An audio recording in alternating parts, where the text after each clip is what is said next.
Welcome back. We're in subperiod 6, which I call the war years, one hot, one cold. This subsumes the time frame 1939 to 1957. Hitler invades Czechoslovakia in 39. Sputnik 1 goes up in 1957. The times World War II brought about national unity.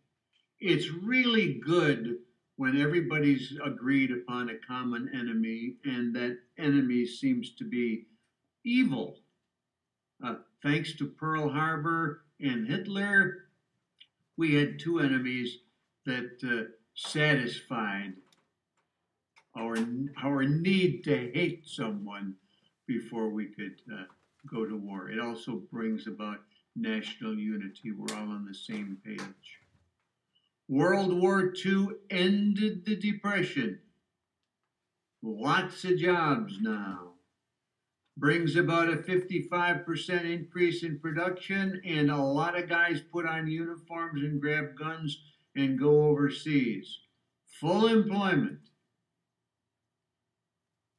World War II ushers in the atomic age. World War II produces many changes. What were a few? Well, number one, the United States assumes a position of world leadership. We probably had that as a result of World War I, but we kind of let it drop. And the Depression took us a little further away from that. World War II put us back in the front economically, militarily, and politically. There was a changing face of the workforce and the family now. Rationing of goods. I can remember my mother sending me to the store to get sugar, and I had to have my little coupon book with me. There were other things that you had to have coupons for in order to get them. Tires were almost impossible to get. Lucky Strike changed its symbol from a green circle to a red circle because the green dye was used in the making of military uniforms. So one of the little catchphrases for Lucky Strike cigarettes was Lucky Strike had gone to war.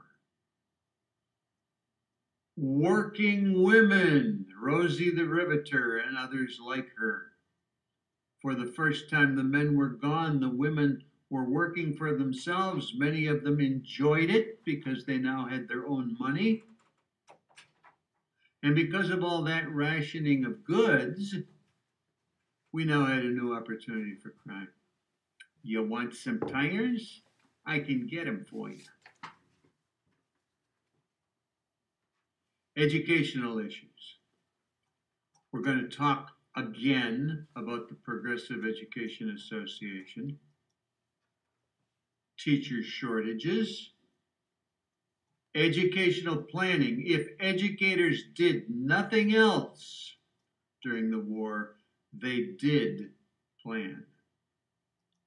And we've got the beginnings of life adjustment education, which begins as just another one of those planning events, and then it kind of just takes off all by itself.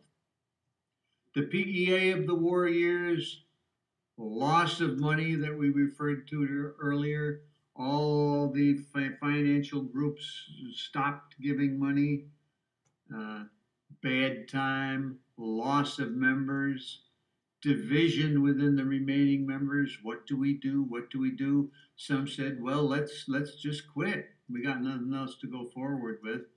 Another group said, no, we need to put forth renewed effort and maybe we can recapture some of that past glory.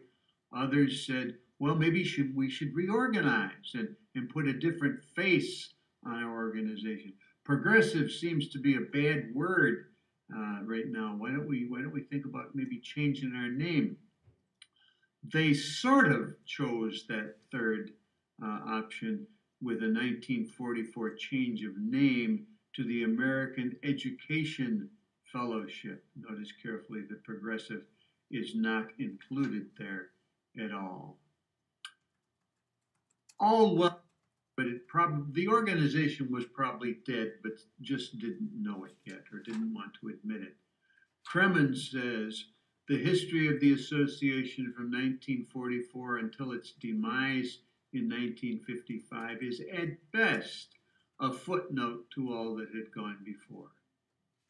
A rather sad tale of manifestos and revised manifestos, of little by way of programs, of few members, of bedevilment with the same ideological issues that confronted all liberal organizations during the post-war decade, and of constant flirtation with bankruptcy.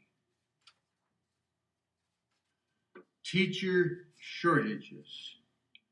In spite of Bulletin number 23 of Selective Service, which deferred many males, mostly in male-dominated areas,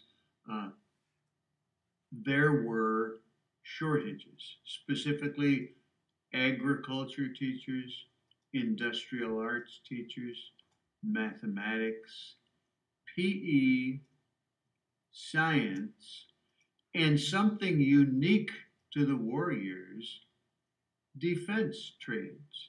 We had classes known as pre-induction training classes that juniors and seniors could take in order to enable them to become, let's say, Jeep repair people, or automobile repair, or airplane mechanics, war-related jobs.